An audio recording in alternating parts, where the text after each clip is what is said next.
we need to get together and let our voices be heard. This is Buffalo What's Next. I'm Jay Moran. I'm Bridget Jaipal Valenza. I'm Dave Debo. And I'm Thomas O'Neill White.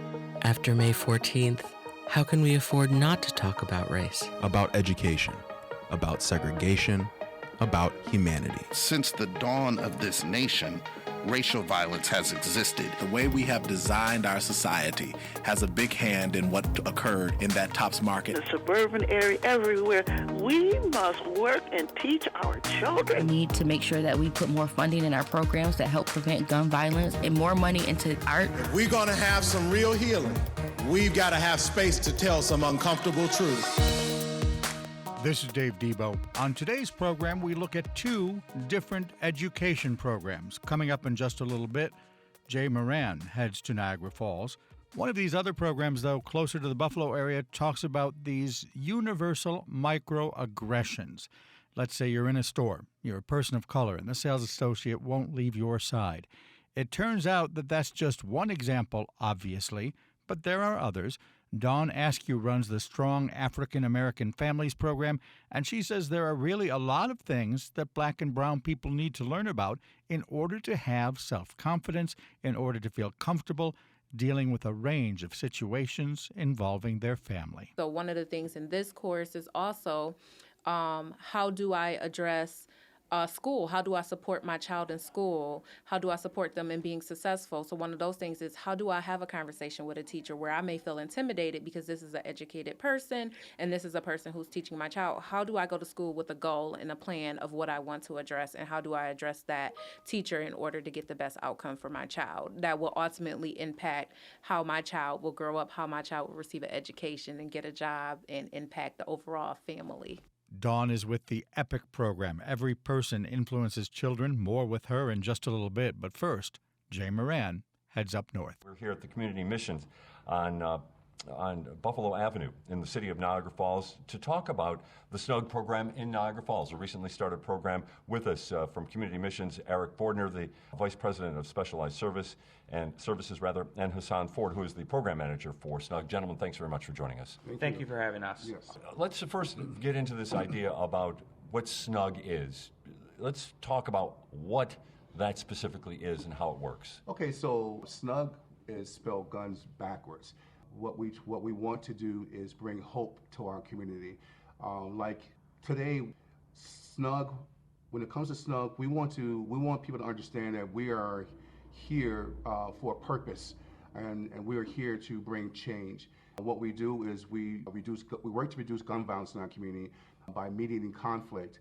We work with the highest individuals who are the highest risk of shooting or being shot themselves. What about in terms of the problem itself? Gun violence, we can make it a very general problem. We could talk in Buffalo about gun violence. We could go to the Bronx. We could go to other cities around the state in that regard. But what about here in Niagara Falls? How specific can we get into what the issue is really about locally here? Well, like any disease, we look for a cure. Niagara Falls SNUG will be a part of the cure. By mediating conflict, we send credible messengers into our communities, people who have credibility with other people in our communities, to mediate conflict, to talk with people, to find out how we can make it better when it comes to the violence that's in our community. Well, Eric, what about from a community missions standpoint? If you guys have a lot on your plate, and this is my first time to your facility here, and I can see, and this is an active place for sure here. Now going into this SNUG program and taking that on as well, what's behind that? I've been around for about 15 years with community missions, and when I started, I specifically started bringing reentry services to the area, and that was geared towards individuals, I like to call them returning citizens, returning to the city of Niagara Falls. That's another big state initiative, reentry services, having things in place.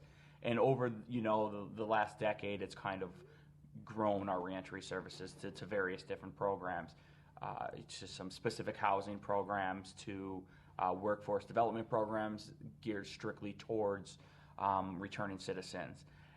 When it was announced by the state that there was monies available for SNUG in Niagara Falls, recognizing that it is an issue. It is an issue in our city. Unfortunately, it's an issue in our city. And because community missions has the partnerships with providers, has the credibility in the community, we've been around for so long that, you know, the community knows us. The community knows that if we're involved, that we're going to do everything we can to do what we say we're going to do for whatever program we're running. So to me, it was a no-brainer. It's something we had to address in our city. It was community missions. It was the perfect agency to do it. We had kind of the outline in place anyways for a lot of the things that SNUG does. That's right. So it just seemed like it was a perfect fit for us. Absolutely. If one person gets wounded by a gun, that's a bad thing. If somebody gets killed, that's worse. But are there incidents of recent times here in Niagara Falls where the problem hit a nerve maybe a little bit more? Can we maybe talk about examples of that might reach that? I think you can't pinpoint it, because I think every time somebody get hit by a bullet, or every time somebody die from a bullet, it hits a nerve. So you can't pinpoint just one, because everybody's lives matter. You know what I'm saying? So it doesn't. I can't tell you that. And then and when it comes to the victim's privacy, you know, I don't want to disclose that as well. Sure. But I can say that, you know, when it comes to issues in our community, we're definitely working on it. So. Okay, just to follow that along though, just a little bit. Is there a section of the community that's being more impacted than others when it comes to gun violence? Absolutely. We have, again, we have a high-risk area that we work on daily. We canvass that area daily. We hand out flyers in the area daily. We befriend people in that area daily. We have this thing what we call a vetting system, and what we do is we befriend people for about a month and a half, and then we bring them on as participants. And as a participant, it's a program that they will come into where they will learn different job skills, maybe get a resume, get back into school. You know, so it's like putting down the guns and picking up something else. When you put anything down, you have to fill that void in. But we want to fill that void with something good instead of something bad, you know. Go ahead, I'm sorry, Eric. I mean, Niagara Falls is such a small community. Although it's considered, I guess, a major city in this area, it's still a very small city. It's a small community. It's a community that's largely based up of, poverty. And that's, where we are centralizing our services, where we're focusing, targeting, it's right in that area of the most underserved individuals, because that does lend a lot into gun violence and the gun violence that we're trying to target specifically. Right. And also, when I talk about community, I'm not talking about the black and brown. I'm not talking about the white or the native or even the Hispanic.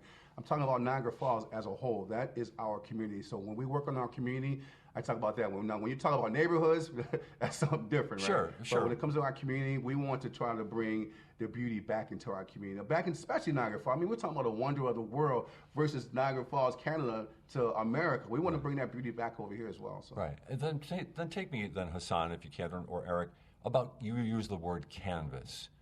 Canvas. When we think of canvas, politicians going door to door and trying to drum up votes. Exactly. Please, yeah. So what we do, we have our palm cards, and we have also cards. We walk door to door. We knock on some doors. Some people are reluctant to open their doors. We leave cards maybe on their inside the door slot. We're working on door knockers at this time to just hang door knockers on the doorknobs. We stop at stores. We talk to business owners. So we're footing out there in the cold right now. As a matter of fact, I got to get our team some hand warmers, but it's definitely a job, man. So we're very passionate about what we do, and I'm so grateful to Eric because of his passion. I guess people attract who they are to them, right? So.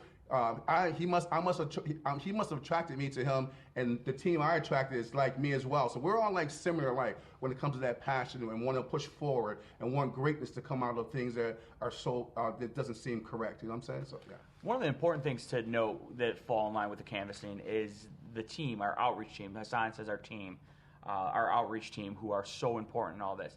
they're made up of members of the community. In order to be a part of that team, you have to be from this community. That's right. You have to have a level of credibility in the community. How do you expand on that credibility? What does that mean? So if somebody, they need to be recognized in the community. They need to be recognized amongst the population we're targeting. So it could be individuals that we hire that have a history of gun violence, that have somewhat of a criminal history, but they don't necessarily have to have that, but they have to be recognized. So if they show up on the corner of 19th and whatever, and there's a group of young individuals there, that those young individuals recognize them as somebody that they can kind of jive with and understand. Because there's a difference between even myself walking up on a group of young kids compared to Hassan. He's got more street credibility than I do. I have a different kind of credibility in the community. So that's why it's so important to have a team that we call credible messengers. They're our outreach team, but they're credible messengers because they have a message to share, and they have to have credibility to the people we serve. Right, and the majority of the teams across the state do have a past, but their lives have been completely changed around. And that's what makes them so credible in the streets today. I remember you like 5 years ago, man. How your life was. Wow, look at you now, right? You was a thug. You was a straight gangster. Look at you now, man. How did you do that, right? And then so that's the opportunity for me to start vetting that person and bringing them close to me. Let me talk to you for a second. Come here, So we're talking with Hassan Ford and Eric Boerdner from Community Missions. Eric's the Vice President of Specialized Services. Hassan is the program manager for their SNUG program here in Niagara Falls, a gun violence reduction program. I'm really interested in those reactions, Hassan. Like you said, okay, there's a group of kids on a corner, and you want to make sure that you interact with them to a certain extent. Talked about how that experience is. We do all the time. Again, so we're on the corners. As a matter of fact, we have one corner that's constantly flooded every single evening. People are standing around. I'm sure there's different conversations that are happening, but we try to blend into it, and they know who we are, and it makes them uncomfortable. I get it. We're here. We're not the police. We're definitely not the police. Right. We're not. We're a different entity from that. But when we walk into those areas, they know that we mean business. They know that we're here to make change. So they listen. They want to know about us. They want to be a part of it. How can I be an outreach worker and so forth and so on, right? So it makes a difference, us standing in those corners, man. It makes a major difference. It does. I think just to follow that then is, if you're there, by being there, eventually you get a certain level of acceptance. Absolutely. Well, we get that level of acceptance regardless, but by them seeing the uniform that we're wearing, even more so, and what we're doing, even more so, absolutely. I think you made a good point when you said eventually. This isn't something that happens on the first visit or the second visit. And one of the things that's important is to keep being there, to keep coming back, because that builds trust, and that's what drives everything in this is trust. If they can get trust from the participants, they're more likely to pay attention to what they say. Right. A lot of the individuals we serve have heard over and over in their life that I can help you, I'll help you, and then there's that help's not there not the next week. And the one important thing that we talk about all the time and we live by as SNUG in Niagara Falls is if you say you're going to be there, you're going to be there. And how are you going to be there? Is to be there every day so that same individual sees you every day and says, for the first 5, 10 times, oh my God, they're back, how annoying. But then that 11th time, they might say, wait a minute, they do care. They do really care about us. And, I want to know what this is all about, and I want to build a relationship with them because there's so much that SNUG can do to help our community, and there's so much that we have planned to do that can help the community, and it really goes back to eventually gaining the trust from the community. You just took me back a bit when you talked about that consistency piece about you saying you're going to be there and you be there, because I can remember being as a child waiting for my father to come home. He's supposed to come home, but he never does come home. And the way I felt as a kid, that disappointment, I'm saying, that no one's really caring. And so I kind of felt away just now when you mentioned that just now. It took me back there, right? So I'm sure that's what they're feeling is also. So that's why we want to be consistent. That's why we want to continue to keep coming back. We do the same areas every single day. Really? Every day, because this is our high risk area. So we're there every single day just to spread the word, man, and spread some love. So yeah. You get to know people on a first name basis? Absolutely. Yeah, and they know you. Absolutely. Well, for me, I'm called Unc. Me and another guy, they call Unc. Some guy call me Big Broke. I'm a big guy, but most of the guys call me Unc. Okay, all right, for sure. What do we understand about? And I keep saying kids. But I just have this image in my mind.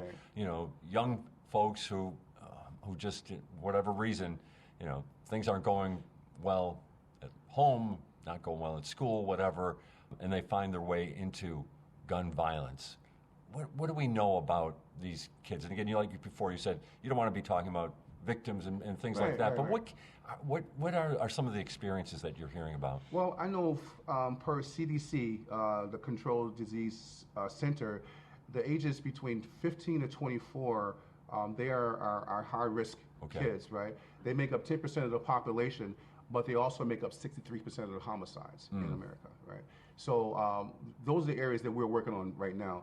We're setting up an assembly with Niagara Falls to hit 9th, 10th, 11th, 12th graders. We're going to go in there and for each hour each class and talk about who we are, what we do, and then our individual stories, because they're pretty powerful and impactful as well, where we were and where we're at today. So. Do you mind sharing maybe one of those individual stories? If it's not yours, maybe one of your... Well, I wouldn't share theirs on disclosing. Okay, fair enough. But for me, yeah, I was an ex-drug addict for 20 years. I robbed Sears in Niagara Falls about 15 years ago for trying to get drugs.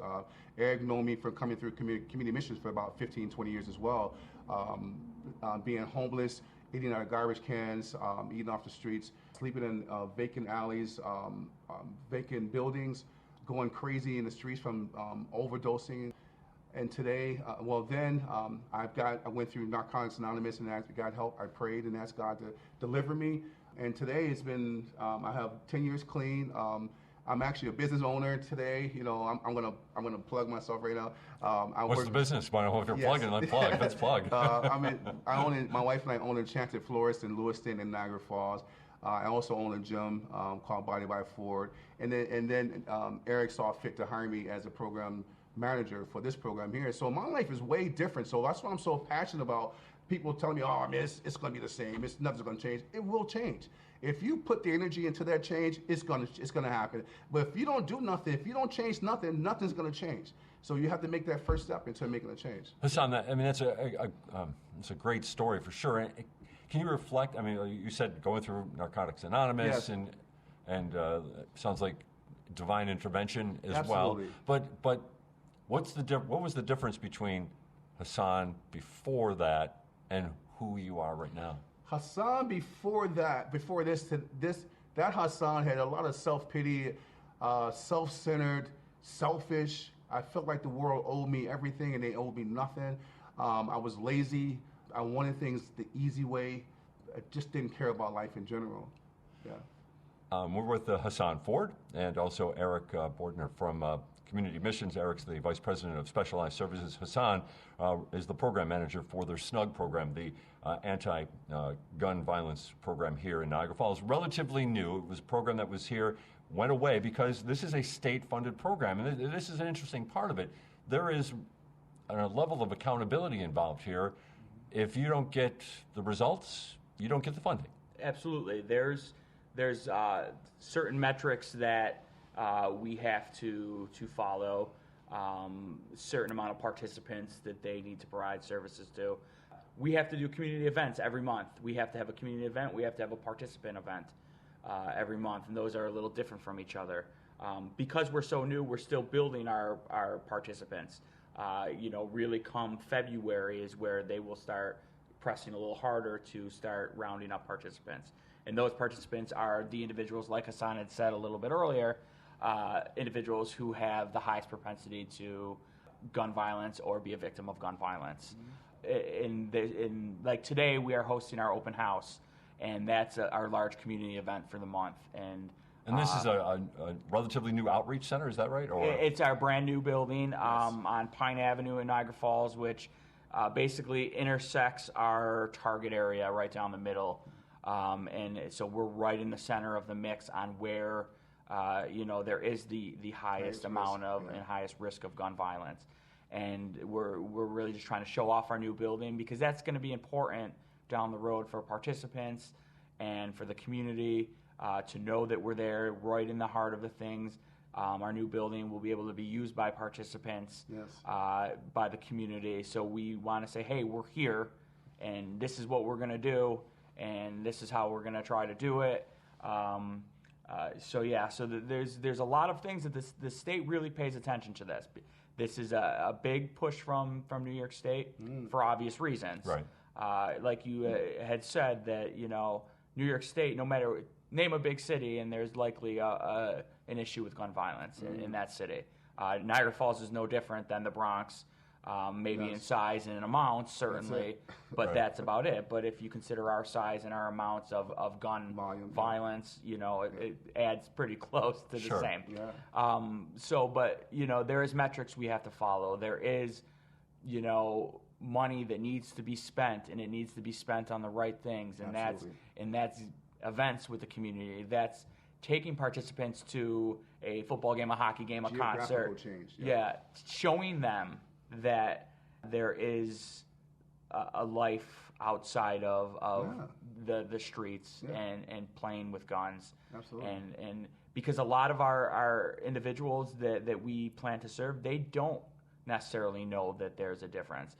Hassan's story and many other people's stories of going from a tragedy to triumph.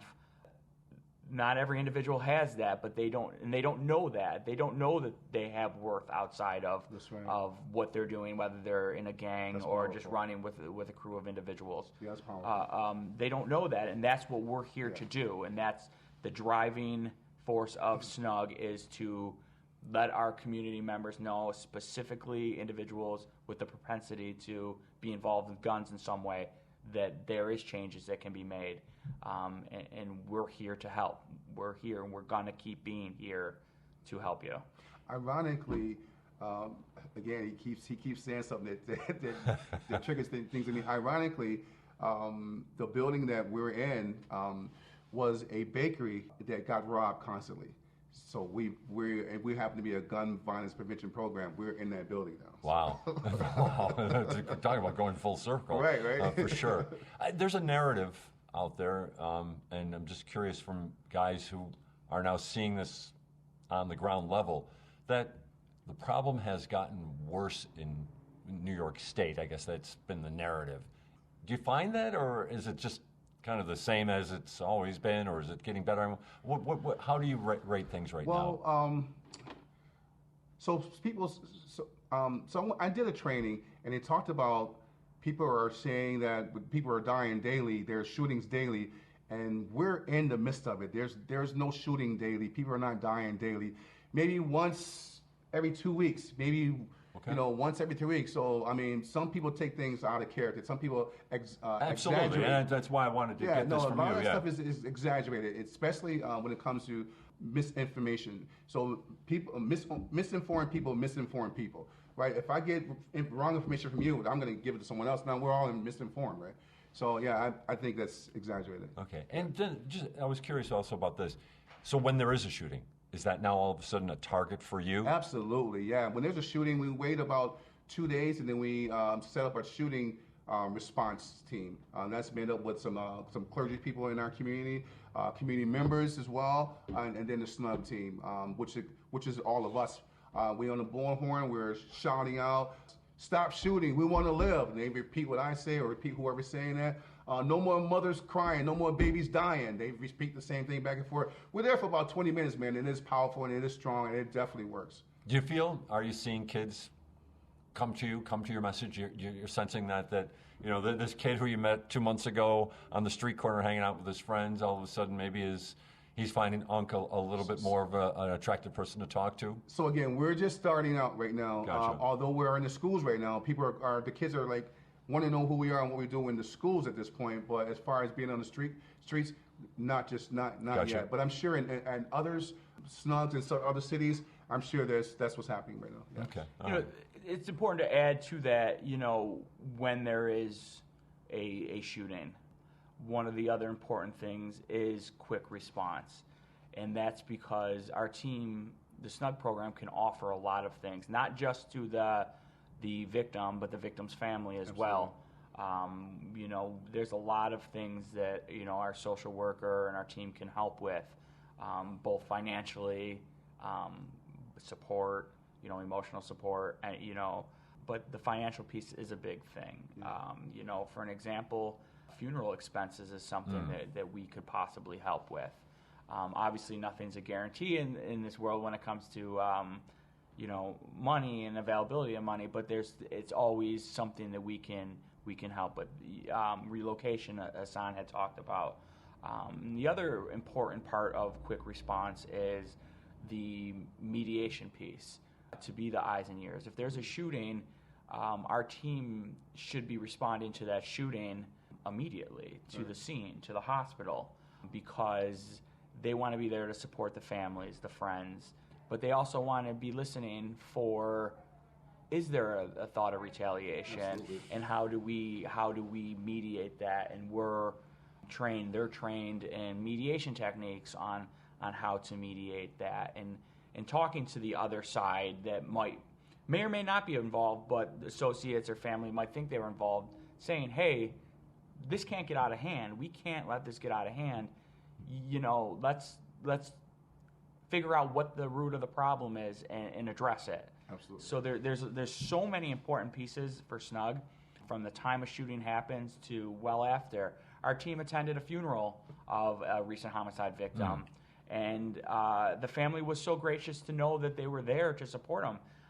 You know, one of the individuals on the team knew the family, but most of the individuals didn't really know them. But for the family to see that, holy cow, there's, you know, this SNUG, they were there. They're, you know, there to show their support. Absolutely. And that's a big piece of that, is support for the families, for the victims, while trying to do our part to stop any, you know, further violence associated with that. Yeah, so that's that hope piece again that we want to bring to the community, because a lot of times people feel hopeless. So when they see our logo or see us in the community, there's hope. So yeah. You talked about the Outreach Center on Pine Avenue. It's a former bakery where I was being held up with a certain amount of frequency. How about just a little bit about this facility right here on Buffalo Avenue, Eric, if you could. Driving down the road here, now coming inside and seeing it for myself, this is a real interesting use of a space that had been here for a while. Yeah, it used to be 2 different motels owned by brothers. I'm not sure the exact year, but that you know, when we had bought the one side of the building, and then a year or so after, or a few years after, bought the other motel, and then connected them down the middle with a walkway. We are Niagara County's largest homeless shelter. We have 40 beds, 40 to 45 beds. We also serve as Code Blue in the winter months for individuals. We are also one of the largest community kitchens, and certainly the largest food pantry in the city of Niagara Falls and Niagara County. We have community missions does a lot. I think we were talking the other day, we're up to like 22, 23 different programs that community missions operates, from homeless to ex-offender based to SNUG to residential programs for the mental health population, youth programs. We have a home for youth in Lockport. We just recently opened a transitional housing here in Niagara Falls that targets youth. So we just have an abundance of programs for individuals. And this building, you know, like you said, driving by it, it looks like it still looks like the motels from the past. Right. The Ivanhoe and the Ivanhoe and the Hiawatha. Right. Yeah, right. Yep. Right. But there's a lot here, and there's a lot of love for the community and support for the community in this building. Yes. And then the final question, then I'd like to use this in a lot of our interviews, and I'll throw this one at Hassan. What does Niagara Falls need? What does it need? Niagara Falls, to me, Niagara Falls need more love. We need more connection with each other. That's what we need. Eric Boerdner and Hassan Ford, thanks very much for joining us on Buffalo What's Next. Thank you again for having us. Yes, thank you. Our region is home to some of the finest communities in the world. Explore them through the Our Town series produced by WNED PBS, but captured by community members on the Buffalo Toronto Public Media YouTube channel today. WNED Classical has been conducting interviews of their own on YouTube with the classical music community. Have you ever wondered what goes into the performances you hear on WNED Classical? Head on over to our Buffalo Toronto Public Media YouTube page to see the collection of interviews that we've orchestrated. And be sure to subscribe so you don't miss the next one. This is Buffalo What's Next, where we have conversations with the community about moving forward. To have your voice heard, press the Talk to Us button on the WBFO app, and we'll work to get your questions and comments on the air. Join us on Twitter @WBFO or email us at news@WBFO.org. Together, we'll have the conversations that are needed. This is WBFO, your NPR station. And this is Dave Debo. We are talking today about EPIC, the program Every Person Influences Children. They have offices on Broadway. They run programs throughout the city. And one of those programs coming up is the Strong African American Families program. We're going to talk a little bit about that with the program's director. The director of parenting is Dawn Askew. She's here with us today. Dawn, thanks for joining us. Thank you. I want to get into what the program does, and I think as the segment goes on here, we could even maybe talk about some of the materials and some of the things people will learn. But up front, I want to talk about that name, Strong African American Families. I don't want to be in any way insulting, but does that title, Strong African American Families, suggest that all families might not be strong? Why is there a need for a program like this? The reason for the program is really to really increase racial pride and to kind of hone in on the strengths of African American families. So it's not saying that they aren't strong, but it's to put that at the forefront, that we are strong families, and to increase that racial pride. Give me an example of how the lack of racial pride would play out in a particular family. What kind of problems does that engender? Well, there may be situations that they may face in the community, injustices that they may face where their racial pride may go to the background, fall to the background because of that situation. So maybe they experience an injustice in the store where they're being followed, and maybe they're less assertive and they're kind of just passive. And so this program will teach them how to be assertive in a situation like that, and how to have racial pride and not to allow someone to still express their racial pride, still be assertive, but still be polite at the same time. And take that example for me one step further. If this program is focusing on strong African American families, and you're discriminated against in a store, guard or someone's walking around saying, "May I help you, miss?" All of that, how does that then cascade down to the relationships in someone's family? So that just teaches you how to bond as a family, how to stand together as a unit, how to communicate better with one another, how to instill those racial and cultural ideals and differences, and how to be prideful in that, and how to be okay with being different from others, and how to be prideful in your culture.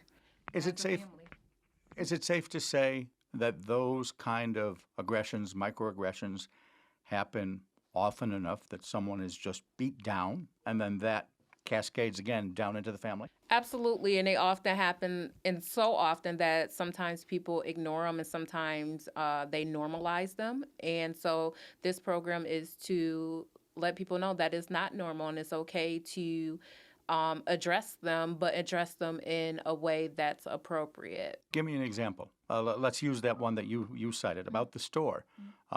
You're being followed in a store. Take me through the process. So you're being followed in a store. So an assertive way to address that will be to turn around and say, "Hello, may I help you?"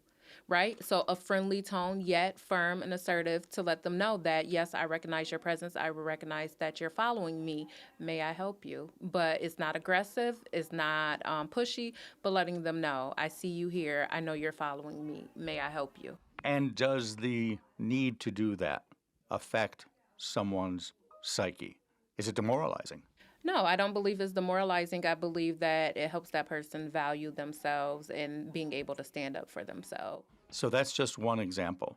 But I think part of the reason for the program, if I read you correctly, is that these things piled upon one another, the aggressions that people face just by being a person of color, can influence the family. Take me to that next step. Certainly. So they can influence the family in many ways. Of course, poverty being one of those things, right? So your color can impact, where you live or your education level, or it can impact your access to health care. So it impacts many different things that attribute to your family dynamics. And so if you can begin addressing those things, so one of the things in this course is also, how do I address school? How do I support my child in school? How do I support them in being successful? So one of those things is, how do I have a conversation with a teacher where I may feel intimidated because this is an educated person and this is a person who's teaching my child? How do I go to school with a goal and a plan of what I want to address, and how do I address that teacher in order to get the best outcome for my child? That will ultimately impact how my child will grow up, how my child will receive an education and get a job, and impact the overall family. And again, I don't want to belabor the point, but the premise is that that teacher may be reacting differently to that particular parent if that parent is a person of color. Exactly. They may be reacting different, and the assumption may be that because you're a person of color, you don't care about your child's education. And if you're showing up, that may change that perception that because you're a person of color that you don't care about your child's education. If you're able to come there with a plan and a goal in mind and able to speak to that goal and advocate for your child, it may be able to enhance that relationship between the parent and the school and ultimately change that outcome for that child. And forgive me for being ignorant, but this happens all the time. This is a common occurrence that I might not be aware of because I'm not a person of color? Absolutely. How often? About a year ago, we did a survey of about 100 community leaders and asked them how often they had been discriminated against or how recently. And most of the answers came back easily within 1 week. Many said it's happened every other day or so. Do you mind if I ask you a personal story? How often have you encountered the kind of discrimination that you're including in these classes? Oh, absolutely. Easily weekly, maybe every other day. It happens all the time. I mean, I've walked into the store and I've been followed, or I walked in the store with a white person and they were spoken to and I wasn't spoken to, or I was followed, or, even in, a workplace where I didn't get the same treatment or I didn't get the same promotion, or so there's so many different instances of that, so many different microaggressions that occur. And it happens on a frequent basis. Beyond the schooling example, tell me a little bit more about how it affects the family. I think we can look at individual examples, certainly the store, certainly the teacher. But I want to broaden it a little bit and look at the overall impact on a family if you're facing that, as you say, every couple of days at the very least. Well, I think it impacts mental health. I think, so of course that increases the number, right, of people suffering from mental health. It impacts how well you're doing in school, right? If you have something like that on your psyche and, you're steadily being told you're not good enough or you're less than simply because of the color of your skin.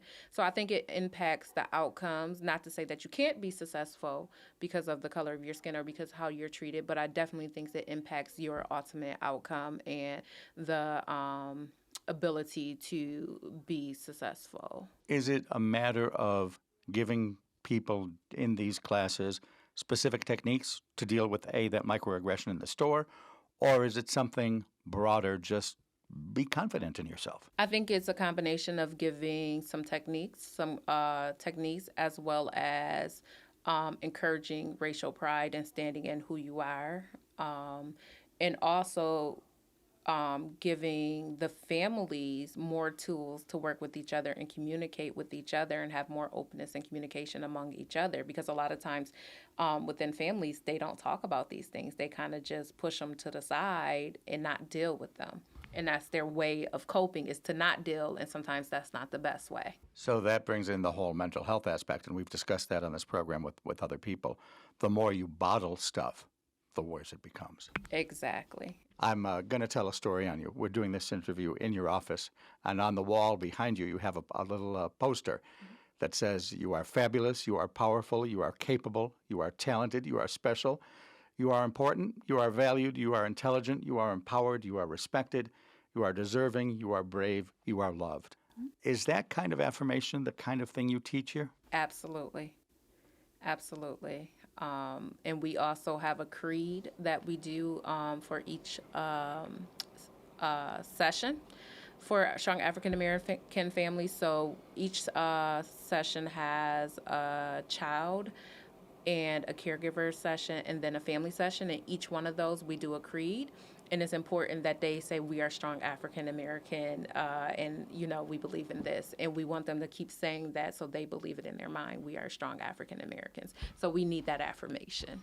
What's the reception? Do people find it hard to give themselves that sort of affirmation? I think so. How do you get over that? How do you tell them, hey, it's okay to believe in yourself? I think it comes by building confidence, and I think it comes by programs like this. I think it goes by way of community, right? Having programs like this, I think it's building together and coming out together. And as the community becomes stronger, I think it's day by day, brick by brick. And this coming up is the second round of these classes. You've already done one so far. Yes, we had 2 series that ran last year, and this will be the 3rd series. Give me some of the information about registration and where the classes are held, how much of a time commitment it is, the overview. If someone says, wow, this is something I need to sign up for, tell them the rest of what they need to know. Yes, so the program, as I said, so it's a 2-hour series, but 2.5 because we do provide dinner because it is, so it's from 5 to 7:30 p.m. on Wednesday starting January 25th through March 22nd, and it will be held here at our EPIC offices at 1021 Broadway Avenue, Suite 4. And as I said, we'll provide dinner starting at 5 p.m. And then the program will start promptly at 5:30 p.m. to 7:30 p.m. The first hour will be the youth and the caregivers will be separate. And they will have topics that they will discuss separately. And then the second hour will bring them together to discuss topics together and build as a family and do activities that will really increase their knowledge of whatever was discussed during that time. As you've described it thus far, I was envisioning pretty much parents, but you do a program with youth as well. How is that different? What do you tell them that might be different than the parent or vice versa? So the youth topics, some of the topics for the youth will be like setting goals for the future. Who are they? Dealing with temptations of early sex, staying away from like drug use, handling peer pressure, dealing with unfair situations, what are good friends.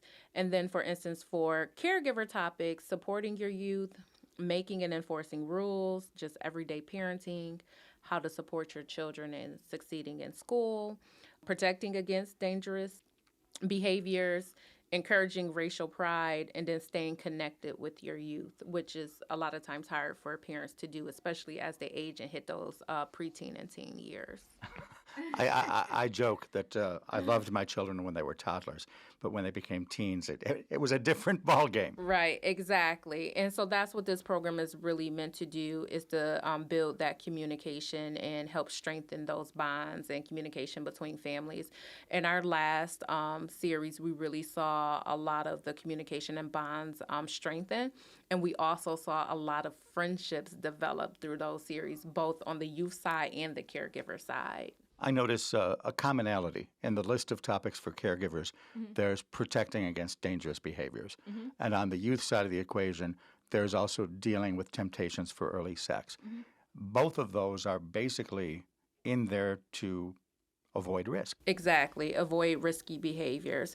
So while we're talking to the children about that, we're talking to the adults about that. And then in the family section, we're going to come together and we're going to talk about it together.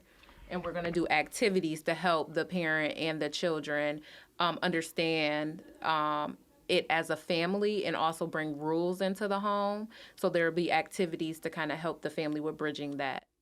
I don't mean to in any way stereotype, but I see again that the title of the program is Strong African American Families.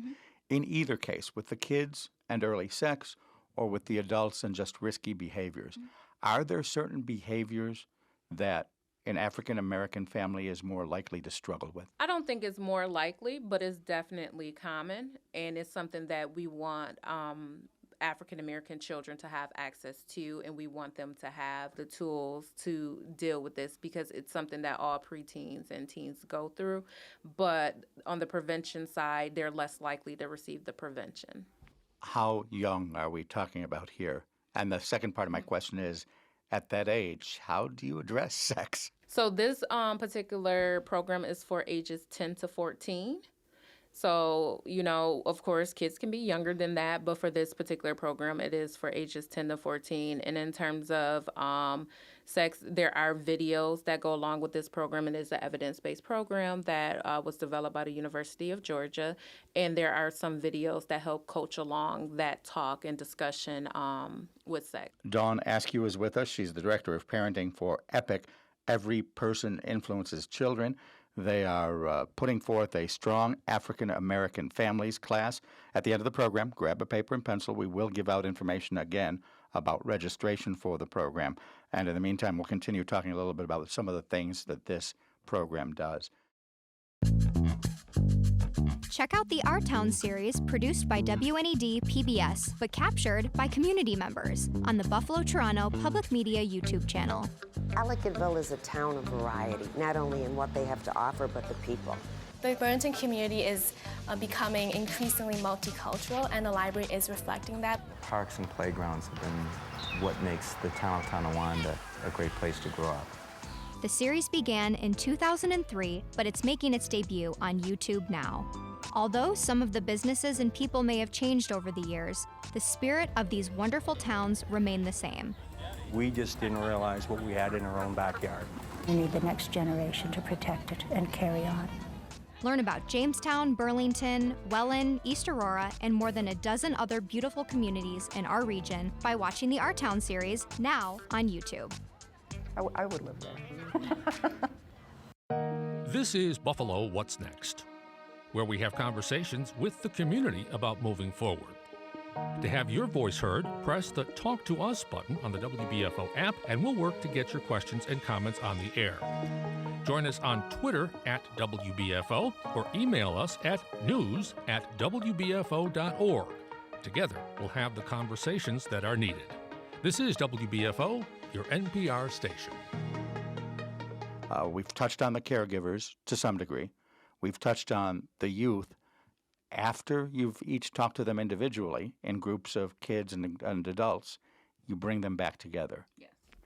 And so once we bring them back together, the family topics would be the family support for youth goals, sharing youth and family values, supporting youth development and concerns, understanding each other, which is really important, caregiver and young people working together, encouraging racial pride, and expressing appreciation. So in the family topics, we often do a lot of activities together. So we make like a family shield together where it has different portions of the shield where they take magazine clippings and they do like a health section, they'll do a family section, they'll do like a career section of what they would want it to look like for them. So sort of like a vision board almost. So different little activities. The parents might write a letter to their child of, this is what I think of you, this is what I expect of you. So there's different little activities that help tie in these topics. And different activities to say, they may ask questions of you of when you were younger. Did you experience this? And it helps create that conversation of, oh, my mom did go through this, or my dad did go through this.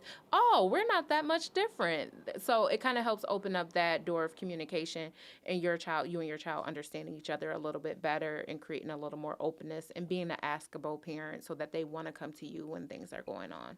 I've never heard that phrase, but I like it, an askable parent. And it talks about that a lot in this curriculum. Being an askable parent, but not being a friend to your child is a big difference of them being comfortable with coming to you and discussing things with you and being askable, but not being so lenient that you're a friend and they walk over you. To what degree is the racial pride component a part of all of this instruction? I would say the racial pride is implemented throughout because, like I said, we do a creed every single session. But the last 3 sessions is when we really begin to get into the racial part of it. But the creed is definitely every single session we do the racial creed. And the syllabus also includes, I see, at least for the portion that's teaching the kids, the idea of staying true to my values. That to me is tough because I picture maybe a parent that has a set of values. How do you define values as you're teaching them to the kid? Well, so again, the curriculum has like a different list of values, and it kind of helps walk the child through those values and kind of help them define, oh, this is a value I have. So it kind of helps them to hone in on what values they really have. And then the family section, they're coming back together with their caregiver, and they're going through those values together, and there's like a tree they make. Of these are our values, and they're putting the values on their tree together, so they do it together. You have a lot of materials in front of us that that they end up using in the class. Let's go through some of them because I think this is really interesting. To my mind, they look a little bit like, yes, visioning boards. There's one in front of me that has the words treasure map on it. Describe what I'm looking at. Yes, so the treasure map is created by the children, and so the treasure map has job and career, and again, they choose clippings out of a magazine. So it has what they will want their job and career to look like, their friends and family, as well as their hobbies, and then pictures that represent what they consider to be strong and proud. And that would be their treasure map. Describe what's on this particular one. What did this person include? Mm-hmm.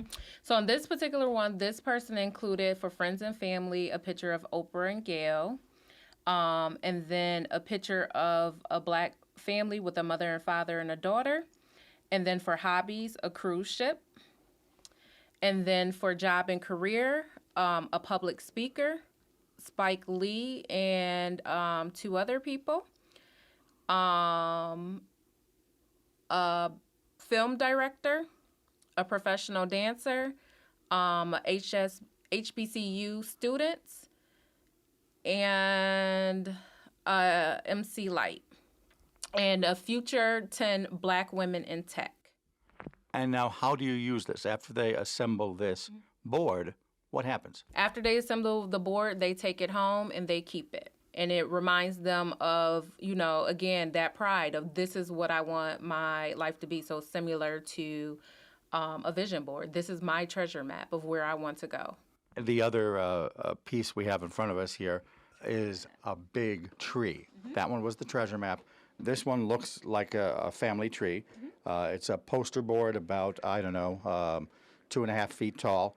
Mm-hmm. And it's literally got a tree on it, roots down at the bottom, leaves up at the top. Describe what I'm looking at here. Yes. So what you're looking at here is a tree, and the tree, of course, have branches and a trunk to it and leaves on it. So the branches of it represents the parents and the youth. And then the leaves off of those branches represents the strengths of each parent. So each branch would be one parent, and then the other branch would be the youth. I see now. Branch number 1 is the traits that parent number 1 has. Correct. Supportive, energetic, cheerful. Branch number 2, second parent, honest, imaginative, caring. And then also things that the kids have put on there. Awesome, kind, pretty, intelligent, capable, hardworking, lovable.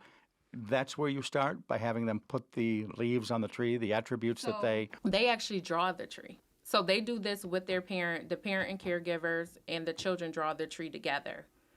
And then they cut out the leaves. So that's up to them. And then we have a list of strengths, and they choose what words they put on the leaves. Okay, so you start out by knowing what your strengths are. And then in the middle of the trunk, there are some things that say, in this particular one, we work together, we laugh together, we help each other. The values that then support the leaves, is that what I'm looking at? Yep. The values as a family, what they do as a family, what they do well together. And take me down into the roots of the tree. The roots of the tree is the strengths of the grandparents or the caregivers. So it's the ancestors, and that brings in the whole pride thing again. Exactly. Yep. And so on this particular one, they have community engagement, spiritual, resilient, loving, and committed to family. Is this entire process, these classes, harder when you have a single parent? Talk a little bit about that. The classes aren't harder when you have a single parent. So for instance, for this tree, the tree branch would just look different. So they would draw 2 branches, one with one parent and then another branch for the youth. So we just customize it for however many parents are available. If you had, let's say, a mom and a stepdad and then a dad and a stepmom, they will be welcome to join the class as well. And then you would just do this project as a family. As you're describing it, I see your face lights up. You enjoy this. I do. It's a wonderful program. It's valuable. Again, I think people enjoy it. I enjoyed it. I took it as a class with my child as well. What is the genesis for it? There was a federal program here that basically gave EPIC some money and said, you need family parenting programs? We applied for a grant to do this program. We were looking for a grant specifically for African-American youth, and this was one of the programs that was evidence-based. We were looking for an evidence-based program, and this was a program available, so we applied for the grant. We got the grant to start it up, and so here we are. Talk a little bit more about the idea of being evidence-based. There's research here. Right. That means it's research here. That means that they've researched it. It's been proven to work. It's been proven to have good outcomes. And so we're able to have some research and data behind it. It's not just someone saying, oh, it's a good program and it worked. That there's someone nationally, a credible person that did some research and data. I said that toward the end of the program, we would give information about how to register. This is a good point. If you're listening right now and want that information, grab a paper and pencil. We will be getting to that in just a moment. But you have run these classes. This is the 3rd round, you said, right? Correct. Talk to me about the first 2. What change do you think it made? Are there specific examples you can point to where something happened because of these classes, and that makes you smile even more? You can say, wow, this is really working well. Well, again, I think that people, youth and caregivers, develop relationships and extra support systems out of this. There was referrals that came out of this of additional supports that others needed. And there was definitely some families that had some struggles among the caregiver and youth, and we saw a strengthen in communication and bond with those people. So there was definitely a gain here. And again, I don't want to belabor. There's a reason why I took most of this program to talk about the curriculum rather than say, oh, look, there's a problem. But as we wind up here, talk one more time about the scope of the problem, about the need for these classes. The need is simply we want African-American youth to be prideful and to be successful. And we want to help them avoid risky behavior and help their caregivers to support them and have good communication. So we want strong African-American families, essentially, and we want to have programming available to our youth who are often underserved. All right. Now the final part, the registration information. How does someone get more information? Yeah, so they can register by contacting Renee Perry at 716-332-4127. Let me repeat that again, 716-332-4127. 4127. Or what is your website? And website is epicforchildren.org. Dawn, this has been fun. Thank you so very much for your time. And also, I would like to add that we do have a completion bonus. So for any family that completes the series with us, we are giving a $50 Target gift card for any family who completes. And then any youth who completes the series, we are going to do a $50 Roblox gift card raffle. And dinner to boot. And yes, and dinner will be provided each session. Dawn, thanks so much for your time. Dawn Askew is Director of Parenting at EPIC. Every person influences children. Their website is epicforchildren.org.